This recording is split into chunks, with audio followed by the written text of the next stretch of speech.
Alright, quick change of scenery for a second, but I may or may not have totally forgot to film an intro for this video. So, welcome to my extremely high budget YouTube studio, also known as my shed. Over the past month, we have totally disassembled this Volkswagen 1.8T 20 valve engine, and we discovered some pretty awesome carnage. If you haven't seen any of the previous videos in this build series, I will put a link to the playlist down in the description below. When we discovered this carnage, it made this engine the perfect mock-up engine for some performance products that I'm developing behind the scenes. In the last video, we finished restoring the biggest piece of the puzzle, the engine block, and I think it turned out amazing. In today's video, however, we get heading towards refinishing the second biggest piece of this puzzle. So kick back and relax because I have another banger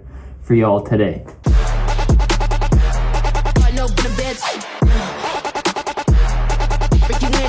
Now it is time to move on to this big ugly thing. This is going to be a lot of fun.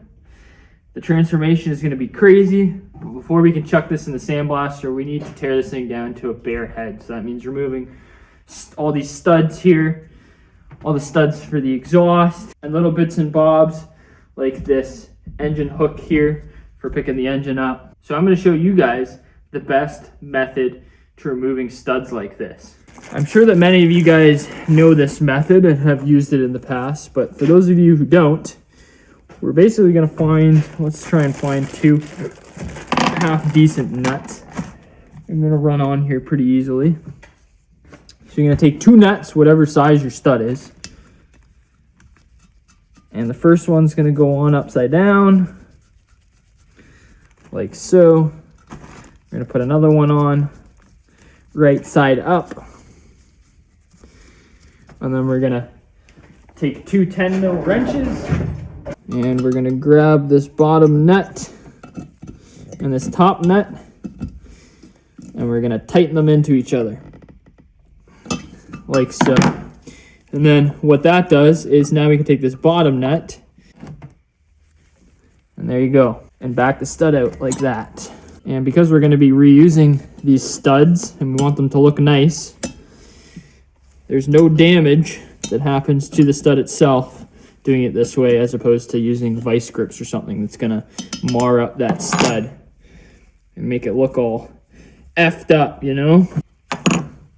And there's one stud. And then all you do after that, basically, is drop it on the ground first. But, I mean, I'm just going to thread this in, not very tight here. Now we're just going to take our nuts and release them.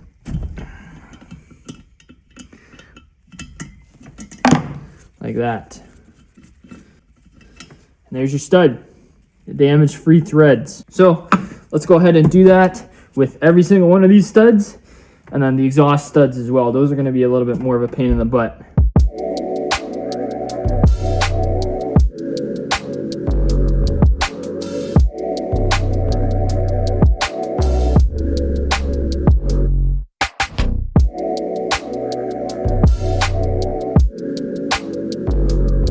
This one looks like it's gonna be a problem.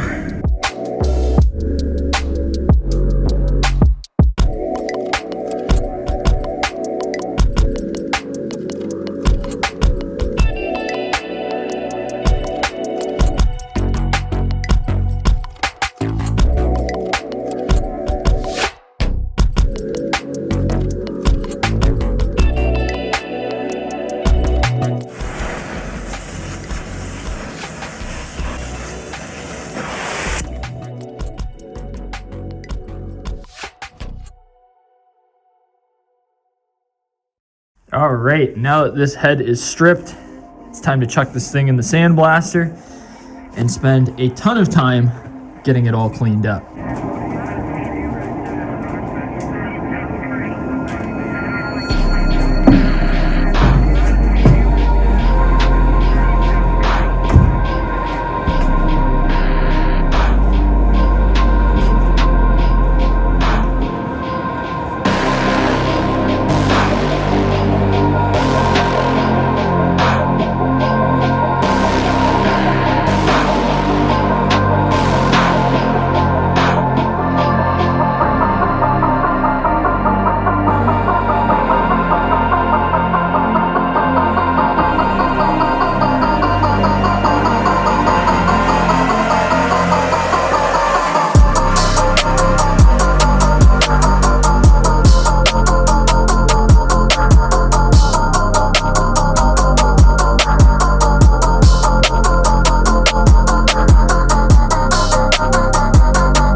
And a couple hours later, we got this head all blasted.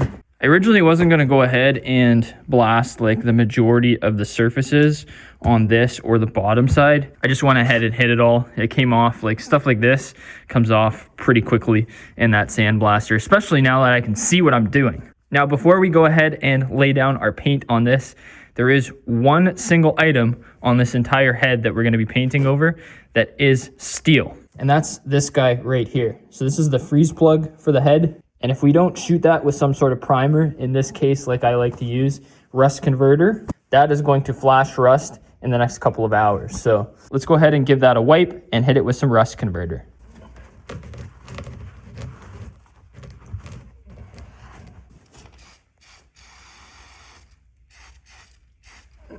Welcome back to my shed. As you can tell, I also forgot to film an outro for this video. But the good news is, the 1.8T cylinder head is all cleaned up, sandblasted, and looking way better than the crusty mess we started with. Which means we're getting one step closer to finally putting this engine back together. If you enjoyed this video, make sure you hit that like button and subscribe so you don't miss any future episodes, because the next couple episodes is where this build starts to get really interesting. Next time, I might even remember to film the intro and outro at the actual shop. With that being said, let me know if you guys want to see any content involving the home shop, aka my shed. I basically only work on some small engine stuff or motorcycles from time to time in here. So if you're interested in that kind of content, leave a comment down below. And as always, thank you guys so much for watching, and I'll catch you in the next one. Peace!